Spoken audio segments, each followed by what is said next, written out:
Hello everyone, you are very warm welcome to our channel B L story teller. और आज मैं आपके साथ लैंग लियान की स्टोरी शेयर करने जा रही हूँ। इसका सेकंड पार्ट शेयर करती हूँ। गाइस, मैं आपको बताना चाहती हूँ कि जो हेवन के ऑफिशियल मार्शल गॉड हुआ करते थे, उनकी जो है मेरिट्स या फिर उनके जो भी पावर होती थी वो उनके डिवोटीज़ यानी कि उनकी पूजा करने वालों में होती थी। जितने बंदे उनके मंदिर होंगे, जितने उनकी पुजारी होंगे, उतनी उनकी मेरिट्स होगी। जितने लोग दिल से उनकी पूजा करेंगे, उतने लोग उन्हें मानेंगे और उतने ही वो पावरफुल कहलाएंगे। ऐसे ही जितने वो पावरफुल हो जाएंगे उतनी पावर पोजीशन होगी। जैसे कि यहाँ पर जितना वोट का मिलता है उतना ही बड़ा नेता होता है, उसी तरह से वहाँ पर जितने ज़्यादा जो है डिवोटी होते थे उतने ज़्यादा ही उस आदमी को अंक मिलते थे और उतनी ही अच्छी पोजीशन मिला करती थी। उससे क्या होता था कि बहुत सारे लोगों के बहुत सारे मंदिर वगैरह हुआ करते थे, लेकिन शीलियन के नाम का वहाँ कोई भी मंदिर नहीं था, क्योंकि शीलियन की जो है हिस्ट्री बहुत ही बुरी रही है, जिसकी वजह से उसके नाम का कोई भी मंदिर नहीं था। उसके मंदिर जो है जला दिए गए थे, बिल्कुल ख़त्म कर दिए गए थे। एक दिन में, एक रात में उसका पूरा किंगडम तबाह हो गया था। और जैसे मानो 800 साल पहले वो सब एक सपने जैसा ही हो। इस बार घड़ी जो है शीलियन जैसे ही हेवन में आता है तो जो घड़ी है वो ज़ोर ज़ोर से बज रही होती है। एक्चुअली अगर उसके पास पावर होती तो ये सब नहीं था, लेकिन उसके पास पावर नहीं थी। एक मॉर्टल की तरह वो घड़ी उसे ट्रीट कर रही थी, इसलिए वो घड़ी बहुत तेज तेज से ज़ोर ज़ोर से बजने लगती है। तभी वो घड़ी कहीं टूट फूट के, मतलब बज बुझ के जो है वो तोड़ देती है बहुत सारी जगहों को, और आसपास की जो बिल्डिंग्स वगैरह होती है ना, बहुत नुकसान कर देती हैं। सारे के सारे कहते हैं ये क्या हुआ और कौन है जिसकी वजह से ये सब हो रहा है। ऐसा कौन इंसान है जिसने जो है यहाँ पर असेंड किया और सब चीज़ों को ऐसे तबाह कर दिया। तब कुछ लोग तो समझ जाते हैं कि ये कौन है और कुछ लोग नहीं समझते। तभी शीलियन जो है जैसे ही वहाँ एंटर करता है तो उसे एक आवाज़ सुनाई देती है, कॉन्ग्रेचुलेशन योर रॉयल हाइनेस, हमारे क्राउन प्रिंस। और शीलियन जो है आंखें उठा के देखने लगता है और स्माइल करता है और कहता है थैंक यू, पर क्या मैं जान सकता हूँ कि मुझे आपने कॉन्ग्रेचुलेट क्यों किया है? लिंगविल कहती है हाँ, क्योंकि मैंने आपको कॉन्ग्रेचुलेशन किया है। आप जो है वो फर्स्ट आए हैं हेवन के ऑफिशियल की लिस्ट में, जो कि डिमोट होते हैं और बैनिश होते हैं मॉर्टल रेल्म की उस लिस्ट में। शीलियन जो है वो रिप्लाई करता है कोई बात नहीं, चलो मैं कहीं तो फर्स्ट आया और थैंक यू, आपने मुझे कॉन्ग्रेचुलेट किया, बट इट्स ओके, फर्स्ट कहीं सही बट मेरी कहीं पोजीशन फर्स्ट तो आई। लिंगविन कहती है हाँ, ये आपकी पहली पोजीशन है और आपको जो है वो 1000 मेरिट्स भी मिलते हैं। तभी शीलियन रिस्पॉन्ड करता है नेक्स्ट टाइम अगर ऐसी कोई टुच्ची सी लिस्ट हो तो बता देना, अगर आप मेरा नाम कहीं डालें और मुझे इस तरह 100 मेरिट्स मिले तो वो कहती है आप जानते हैं कि सेकंड प्लेस पे कौन आता है? तो शीलियन कहता है ये तो बहुत हार्ड होगा गेस करना कि सेकंड प्लेस में कौन आएगा। आफ्टर ऑल जो भी मेरी स्ट्रेंथ है और जो भी मैंने कारनामे किए हैं उसके बाद तो मुझे ऐसा लगता है कि टॉप 3 प्लेसेस पे मेरा ही नाम होगा। तो लिंगविल कहती है हाँ, आप सही माने या गलत, लेकिन यहाँ पर कोई भी सेकंड प्लेस नहीं है। इवन आप अकेले ही हैं जिसने ये सब चीज़ें की हैं, और आप अकेले हैं जिसका इस बैनिशमेंट की लिस्ट में नाम है। शीलियन कहता है ओके, लेकिन मैं इस ऑनर को एक्सेप्ट कैसे करूं? मतलब इसका फर्स्ट विनर कौन है प्रीवियस ईयर का? तो लिंगविल कहती है ऐसी कोई लिस्ट पिछले साल बनी ही नहीं थी और इस साल ही इस चीज़ का क्रेडिट दिया गया है, और मोर एक्यूरेटली वो आज ही बनी है लिस्ट। शीलियन कहता है आज ही ये लिस्ट बनी? पर आज ये लिस्ट क्यों बनी है? मैंने आज ऐसा क्या किया जो आज की लिस्ट में मेरा सबसे ऊपर नाम है? तो लिंगविल कहती है आप सोच सकते हैं, आप लकी हैं जिसने लिस्ट में पहला नंबर लेके आए हैं, और वो भी डिमोट होने वाली लिस्ट में। तो आज आपने ऐसा क्या किया होगा? वो कहता है ठीक है, मैं खुश हूँ, मैंने कुछ तो किया होगा।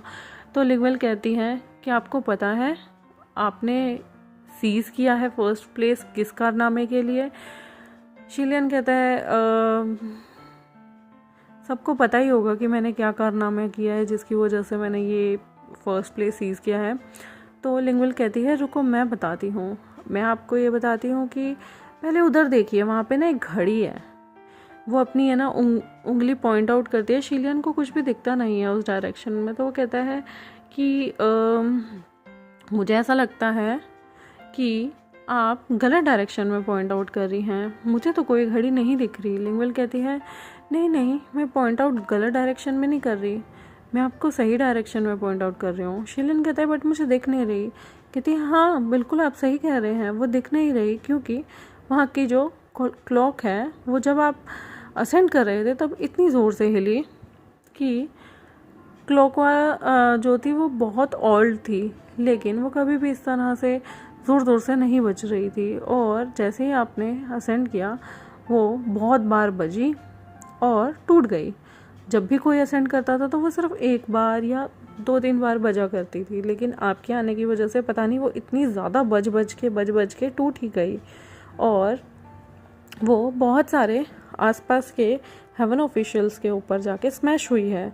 शिलियन कहता है ठीक है ओके। तो लिंगुअल कहती है अब आपको उनकी रिपेयरमेंट के पैसे देने होंगे। शिलियन कहता है कि मैं रेफ़र करूँगा हेवन ऑफिशियल्स को, किस किस को उसने हिट किया है। ठीक है मैं उसका पेमेंट कर दूँगा किस किस को जो है क्लॉक ने हिट किया है।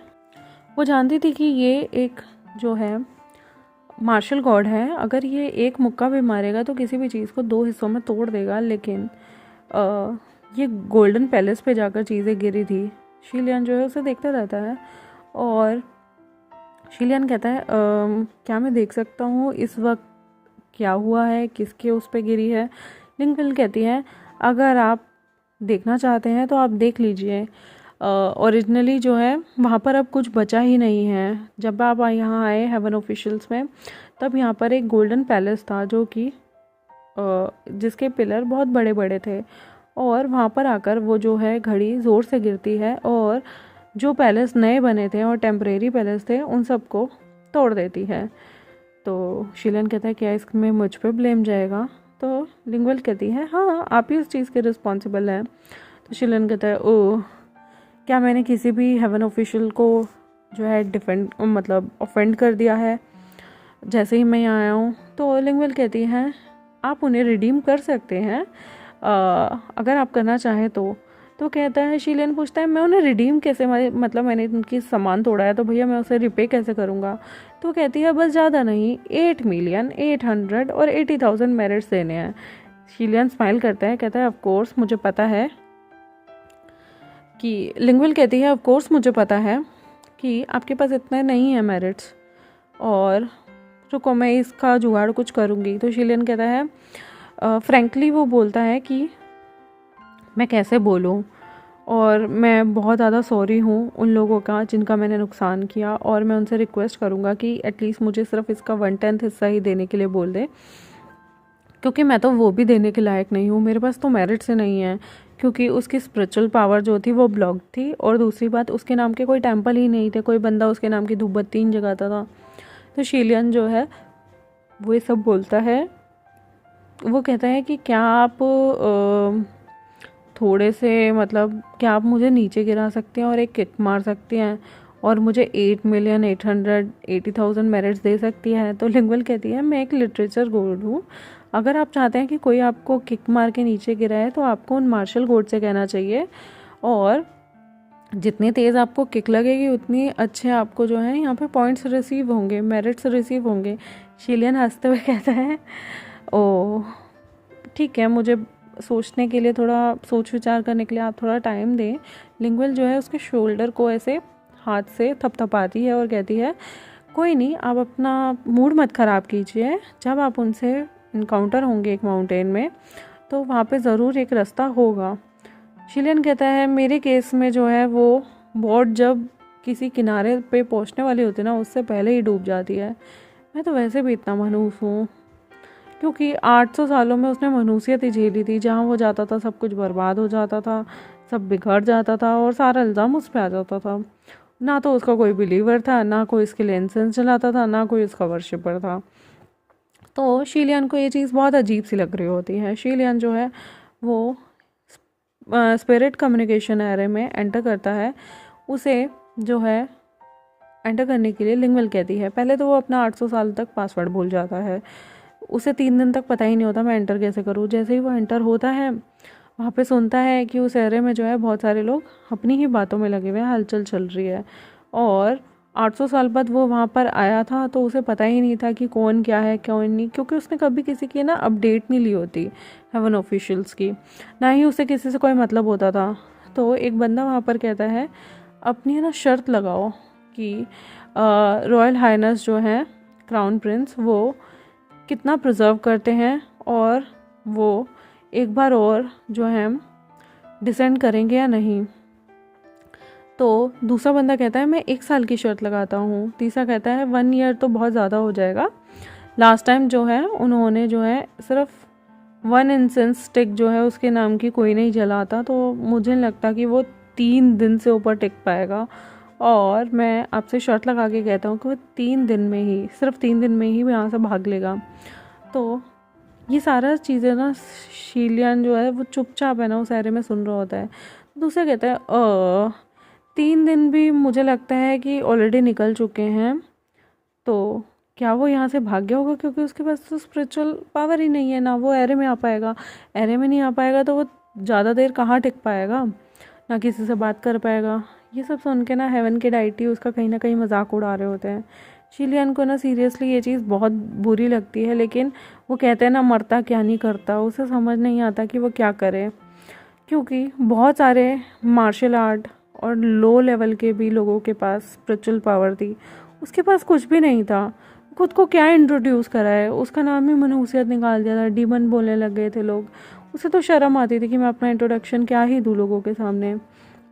तब शीलियन जो है वो शांति बनाए रखता है और वो मन में सोचता है कि यहाँ पर क्या है, यहाँ पर मैं क्या ही कर रहा हूँ। तभी एक मोमेंट लेटर वहाँ एक आवाज़ सुनता है जो कहता है your royal highness crown prince, आप वापस आ गए। वो साउंड जो है वो एक्सट्रीमली कंफर्टेबल होता है सुनने में और वो बहुत सॉफ्ट सा होता है। वो रियलाइज़ करता है कि वो जो साउंड है वो एक्सट्रीमली कोल्ड भी होता जा रहा है और स्पीकर जो स्टोन में है वो शायद इनडिफरेंट है, कुछ जाना पहचाना हो या उसे समझ नहीं आ रहा था ये कौन है। शीलियन जो है वो एंटर करता है एरे में। वो चुप रहता है, सबको ऑब्जर्व करता है, सबकी बातें सुनता है और वो देख रहा होता है वहाँ पर क्या चैट हो रही है।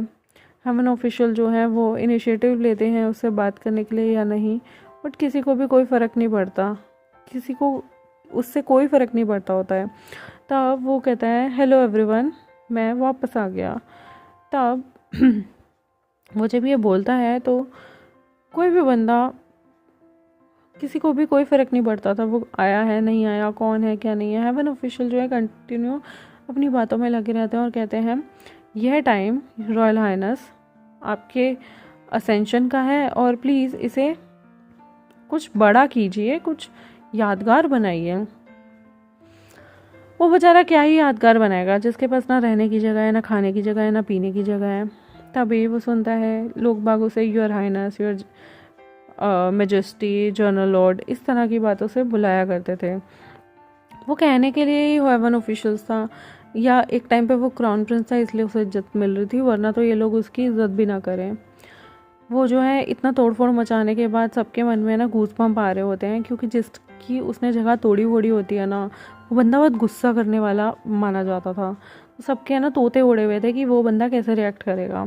तब हेवन ऑफिशियल जो हैं वो एक चांस देते हैं कि शीलन जो है वहाँ से भाग जाए और वो बोलते हैं कि royal highness crown prince, my luck was not that good, मेरा लक इतना अच्छा नहीं है। तब शीलियन जो है वो विस्पर सुनता है लिंगवेल की। वो कहते हैं कि ये लोग क्लॉक की बात कर रहे हैं कि क्लॉक के टाइम पे जो है इनकी जगह टूट गई थी। तो इस सिचुएशन में शीलियन कहता है मैंने सुना इंसिडेंट का जो क्लॉक का हुआ, मुझे बहुत बुरा लगा, प्लीज़ मुझे माफ़ी दें। तब सारे के सारे जो हैं वो 2 मिनट के लिए चुप हो जाते हैं। वहाँ पे बहुत सारे मार्शल गॉड थे हेवन के और वो कुछ नहीं बोलते। तभी शीलियान के दिल में एक मैटर होता है और वो पूछता है क्या मैं जान सकता हूँ कि मैं कैसे एड्रेस करूँ जिनका मैंने ये सब चीज़ें तोड़फोड़ की है। तो वो सारे के सारे जो है ना वो चुप हो जाते हैं एकदम से। वो कहते हैं कि ये क्या सवाल पूछ लिया, इन्हें नहीं पता इन्होंने किसकी जगह तोड़ी है। ऐसा था जैसे सबके मुंह पे एक तमाचे मारने वाली बात थी, या उस बंदे के मुंह पे जिसकी उसने जगहें तोड़ी थी। तभी दूसरी साइड से लिंगुअल कहती है योर हाइनेस, मुझे लगता है आप बिलीव नहीं करेंगे कि मतलब ये मुझे क्या सबको बिलीव नहीं हो रहा कि आपने उस बंदे को पहचाना नहीं, उसकी वॉइस को या फिर उस इंसान को। वो श्वानजन है। शीलियन कहता है श्वानजन, उसने सच में नहीं पहचाना होता। फिर एकदम से फाइनली उसे एक मैसेज आता है, दिस इज़ मूचिंग। श्वानजन जो था वो मार्शल गॉड था, जो कि साउथ वेस्ट का मार्शल गॉड हुआ करता था। उसके 7000 मंदिर हुआ करते थे इंसानी दुनिया में और उसकी बहुत अच्छी रेपुटेशन थी। श्वानजन एक टाइम पे पर्सनल उसका नेम था मूचिंग और वो डिप्टी जनरल होता था पैलेस में शीलियन की कंट्री के। और कंट्री जो थी 800 साल पहले जब हुआ करती थी। लिंगुअल जो है वो खुश शौक थी कि आपने उन्हें पहचाना नहीं। शीलियन कहता है मैंने उन्हें नहीं पहचाना, तब बहुत टाइम पहले की बात है और हम लोगों ने इतने टाइम से बात ही नहीं की। ऊपर से जो है मुझे कुछ भी याद नहीं लास्ट टाइम क्या हुआ क्या नहीं, मैं उनसे कब मिला। शायद ये 500 साल या फिर 600 साल पहले की बात होगी और मुझे कुछ भी याद नहीं, सॉरी मैं भूल गया सब कुछ। मुझे सिर्फ उनकी आवाज़ कैसे याद होगी अगर मैंने उन्हें सिर्फ 500 या 600 साल पहले सुना हो तो। तब पूरी जगह पे एक क्योस इकट्ठा हो जाता है, एक क्योस सा बन जाता है और सारे चुप हो जाते हैं कि ये क्या बोल रहे हैं। क्राउन प्रिंस मूचिंग जो उसके साथ रहने वाला इंसान होता था वो कुछ भी नहीं बोल पाता। उसे यकीन नहीं आता कि जो ये क्राउन प्रिंस है वो उसकी आवाज़ को भूल गए, उसे नहीं जानते, या फिर वो प्रिटेंड कर रहे हैं जैसे वो कुछ नहीं जानते हो। ये बहुत ही ऑकवर्ड सा टाइम था क्योंकि शीलियन जो था वो अपनी प्रीवियस लाइफ में जब वो शियानले किंगडम का एक क्राउन प्रिंस हुआ करता था हुआंजी टेम्पल में, तब हुआंजी टेम्पल में शीलियन जो है वो एक पंडित के अंडर बहुत सारी मार्शल आर्ट वगैरह सीखा करता था और उसके मंदिर हुआंजी नाम का उसका मंदिर हुआ करता था। तब वो बहुत सारे लोगों को कुछ ना कुछ सिखाते थे। तब एक टाइम पे मूचिंग जो था वो बहुत गरीब घराने से था और वहाँ आया था। उसके फादर एक पापी थे जिनका सिर काट दिया गया था, सिर कलम कर दिया गया था। उसकी एक गरीब माँ थी और उसके पास कोई क्वालिफिकेशन भी नहीं थी जब वो हुआंजी टेम्पल में एंटर होता है। और वो वहाँ पर कुछ नहीं ऊट पटांग काम किया करता था, जैसे कि ऊट पटांग क्या कहें, वो ऐसे काम किया करता था जैसे कि झाड़ू पोछा करना, क्राउन प्रिंस को चाय देना, पानी देना, इस तरह के सर्व करने वाले काम किया करता था। तब शीलियन उस लड़के की कैपेबिलिटी देखता है और तायोस से कहता है कि आप इसे अपना डिसिपल बना लें। और वो वर्ड जो थे वो क्राउन प्रिंस के मुंह से आए थे तो कोई डिनाई भी नहीं कर सकते थे क्योंकि एम्परर के बेटे के मुंह से निकले वर्ड तो मतलब ऐसा हो जाता था जैसे खुदा ने बोल दिया हो। तो वो लोग कहते हैं कि मूचिंग जो है उन्हें वो अपना एक कल्टिवेट बना लेते हैं, डिसिपल बना लेते हैं। शीलियन जब है असेंड करता है और वो अपॉइंट करता है मूचिंग को अपना जनरल, और मूचिंग जो है उसके साथ हमेशा रहा करता था। लेकिन एक टाइम ऐसा आता है जब वो मोर्टल रिल्म जा रहा होता है सब कुछ तबाह होने के बाद, तब मूचिंग उसके साथ जाने से मना कर देता है। तो ये एक छोटी सी स्टोरी होती है। शीलियन किंगडम जब पूरा का पूरा सवाया हो चुका था तब मूचिंग जो है वो उसे फॉलो नहीं करता और उनके रास्ते वहीं अलग हो जाते हैं। शायद वो दोनों वहीं पे अलग हो चुके होते हैं। क्राउन प्रिंस भी कहीं भी जाने के लिए बाध्य नहीं था, वो अपनी मर्ज़ी से कहीं भी जा सकता था और वो कभी भी किसी पे गुस्सा भी नहीं उतारता था। उसके साथ इतना सब कुछ हुआ लेकिन उसके साथ कभी मूचिंग का उसके साथ कोई भी लेना देना नहीं था। पिछले 800 सालों से उसे पता ही नहीं था मूचिंग कहाँ है या फिर मूचिंग या फिर उसके अदर जो सबॉर्डिनेट्स होते थे या साथ रहने वाले बंदे वो कहाँ हैं। ये सर्कमस्टांसेस ऐसे ही होते थे कि आज हम जिनके करीबी हैं शायद कल हम उन्हें अनजान मान लेते हैं या उन्हें हमें पता ही नहीं होता वो लोग कहाँ रहेंगे। लिंगुअल जो है वो कहती है कि शायद वो अभी गुस्सा है क्योंकि आपने उन्हें जानने से पहचानने से इनकार कर दिया। शीलियन कहता है मुझे भी ऐसा लग रहा है। लिंगुअल कहती है आपको जाना चाहिए और ये अपॉर्चुनिटी अच्छी है, वैसे इस बात को जाने दें तो ज़्यादा अच्छा है। शीलियन कहता है नहीं नहीं कोई नीड नहीं, हम प्रिटेंड करते हैं जैसे हमने कुछ सुना ही नहीं या फिर यहाँ हुआ ही नहीं। लिंगुअल कहती है क्या? वो कहता है हाँ चलो मैं ऐसे ही ठीक हूँ, कोई दिक्कत नहीं है, हम ऐसे प्रिटेंड करेंगे जैसे हमने कुछ नहीं सुना। शीलियन जो है वो हर सिचुएशन में मतलब वो मर नहीं सकता था, वो इमॉर्टल था। और ये सिचुएशन सच में बहुत अजीब सी हो जाती है जब हम एक ऑकवर्ड सिचुएशन में फंस जाएं। और तभी जो है वो एक आवाज़ सुनता है, हु द फक, और जिसने मेरा ये गोल्डन पैलेस गिरा दिया, कम आउट, बाहर निकलो। तब सारे के सारे स्पिरिचुअल एरिया में एक दूसरे से बातें करने लगते हैं, ये कौन बोल रहा है, ये कौन बोल रहा है।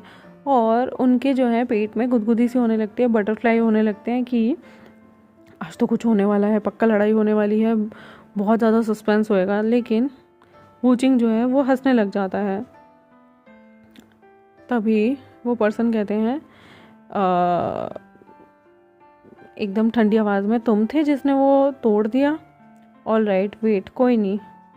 वूचिंग जो है वो हल्के से रिप्लाई करता है, आई डोंट से कि वो मैं था, और प्लीज़ ऐसे ही कुछ भी मत मुंह से निकाल दिया करो, मैंने वो चीज़ नहीं तोड़ी। तो सारे के सारे सोचते हैं कि मूचिंग रिप्लाई क्यों कर रहा है और हंस क्यों रहा है, इसका भी नुकसान हुआ है, वो पर्सन भी गुस्से में क्यों चिल्ला रहा है और वो थर्ड पर्सन हंस क्यों रहा है। तब वो थर्ड पर्सन कहता है तुम इतनी पागलों की तरह हंस क्यों रहे हो, क्या तुम्हारा दिमाग ठीक है? मूचिंग कहता है ऐसा नहीं है कि तुमने अभी जो कहा ना, उसने फक वर्ड यूज़ किया था तो वो हंसी आ रही थी उसे। और वो कहता है कि वो जो पर्सन है ना जिसने तुम्हारा गोल्डन पैलेस डिस्ट्रॉय किया, वो इस स्पिरिट कम्युनिकेशन एरे में है, तो तुम मुझसे खुद ही क्यों नहीं पूछ लेते हैं। तो शीलियन जो है उसे एम्बेरसमेंट होता है जब ये आदमी इतनी ज़ोर ज़ोर से चिल्ला रहा है कि कौन है, किसकी हिम्मत हो गई जिसने मेरे पैलेस को भी तोड़ दिया। तो वो हल्के से कफ करता है और कहता है it was me, I am sorry. शीलियन ऐसे बोलता है। तभी लिंगुअल जो है वो ट्रांसमिट करती है एक मैसेज, योर रॉयल हाइनेस, ये नैनी यंग है। इस टाइम जो है शीलियन पहचान जाता है कि ये कौन है। वो एकदम से उसे रिकॉग्नाइज़ कर जाता है और शीलियन कहता है मैंने इस वक्त पहचान लिया था कि ये कौन है। लिंगुअल कहती है ओ नो, आपने इतना टाइम जो है इंसानी दुनिया में बिताया है कि मुझे लगा शायद आपको इमॉर्टल सिटी की नॉलेज नहीं होगी और आप इसे भूल गए होंगे। नैनियंग जेंजुन जो होता है वो एक मार्शल गॉड होता है साउथ ईस्ट का, और वो बहुत पॉपुलर होता है। इवन वो 8000 टेम्पल से बहुत सारा लव और रिस्पेक्ट लोगों से लिया करता था। वो उसका पर्सनल नेम होता है फेंगशिन, FENGXIN, फेंगशिन। और उसके 8000 मंदिर हुआ करते थे। हाँ, और 800 साल पहले वो शीलियन क्राउन प्रिंस का जो है फर्स्ट जर्नल हुआ करता था। फेंगशिन जो था वो बहुत ही डिवोटी और लॉयल पर्सन था और शीलियन का इम्पीरियल बॉडीगार्ड था सिंस जब वो 14 ईयर ओल्ड था तब से। फेंगशिन उसी के साथ बड़ा हुआ, उसी के साथ जो है हेवेंस में एंटर हुआ था। और फ़र्क इतना था, शीलियन डिमोट होता रहा और मूचिंग और फेंगशिन हमेशा प्रमोट होते रहे। शीलियन डिमोट हो के बैनिशमेंट में भी गया और फेंगशिन भी उसके साथ बैनिशमेंट के लिए गया था। लेकिन वहाँ पर कुछ ऐसे हादसे हुए कि दोनों अपने अपने राहों में अलग हो गए और दोनों इतनी बुरी तरह से एंड हुए कि उन्होंने कभी मुड़कर एक दूसरे को देखा नहीं, एक दूसरे की बात नहीं की, एक दूसरे की तरफ देखा नहीं। उसका फॉर्मर सुपीरियर मास्टर था जिसके लिए वो कह रहा था कौन है वो जिसने मेरा गोल्डन जो है हाउस तोड़ दिया। ये तो एक बहुत ही ज़्यादा लाफिंग स्टॉक ही बन चुका था तीनों रेल्म के अंदर कि कोई भी आकर कुछ भी बोल जाता था, उसके नाम की कोई एक धूप बत्ती नहीं जगाता था, ना ही कोई बिलीवर था। और ये बहुत मतलब एक बंदा जिसे इतना प्यार मिला हो और उसे एकदम से नकार दिया जाए, बहुत अजीब सी सिचुएशन हो जाती है। शीलियन को समझ ही नहीं आ रहा था वो फेंगशिन और मूचिंग में से किसे चूज़ करे, क्योंकि ये दोनों ही सिचुएशन बड़ी ऑकवर्ड थी। पहली बात थी कि शीलियन को जो है फेंगशिन ने नहीं पहचाना था और शीलियन ने मूचिंग को नहीं पहचाना था। और जब वो तीनों आपस में आमने सामने आए, जो एक टाइम में बहुत ही घनिष्ठ एक दूसरे के साथ रहने वाले इंसान हुआ करते थे, तो वो बहुत अजीब सी सिचुएशन थी। सबको लग रहा था अभी लड़ाई होगी, बड़ा मज़ा आएगा ये सब देखने में, बट ऐसा कुछ होता नहीं है। और फेंगशिन जो है वो चुप रहता है, कुछ नहीं बोलता। तो शीलियन जो है बड़ी मुश्किल से हिम्मत जुटाता है और कहता है मेरे को ये सब करने में मज़ा नहीं आता। मैं जो हूँ आप लोगों को रिपेयर कर दूँगा। तो मुझे कहता है कोल्ड होकर, ओ तो आप जो हैं इन सब चीज़ों को देख रहे हैं कि आप कोइंसिडेंटल हैं कि आप यहाँ आए और हम लोगों की जगह टूट गई। तो शीलन सोचता है कि मेरे सामने अगर 1000 कप होते ना गुलाब जल के और एक कप होता है ना जहर का, पता नहीं मेरी किस्मत इतनी रद्दी क्यों है कि मैं वो जो घटिया सा जहर का कप होगा ना लाइफ में मेरे हाथों से वही उठेगा, लेकिन वो 1000 जो है गुलाब जल के कप नहीं उठेंगे। तो शीलियन कहता है मैं आप लोगों को ट्राई करूँगा कंपनसेट करने की जो भी आप लोगों का जो लॉस हुआ है, और प्लीज़ मुझे थोड़ा टाइम दीजिए। तभी वूचिंग जो है वो कंटिन्यू करना चाहता था ये सारी चीज़ें, लेकिन वो जाने देता है। वूचिंग जो है वो खुद को कहीं ना कहीं चीज़ों से हाइड करता है और एक साइलेंट सा वहाँ पर क्रिएट हो जाता है। वो उनका मन, शीलियन का तो मन कर रहा था मैं यहाँ से भाग जाऊँ, ये बहुत ही ऑकवर्ड सी सिचुएशन है कि मैं अपने ही पहले काम करने वालों के साथ ये ऑकवर्ड सी सिचुएशन में फंस गया हूँ। मैं इस चैप्टर को करती हूँ यहाँ क्लोज। आई होप आपको अच्छा लगे तो मेरे चैनल को सब्सक्राइब करें, वीडियोज़ को लाइक करें और प्लीज़ साथ बने रहिए। Bye bye.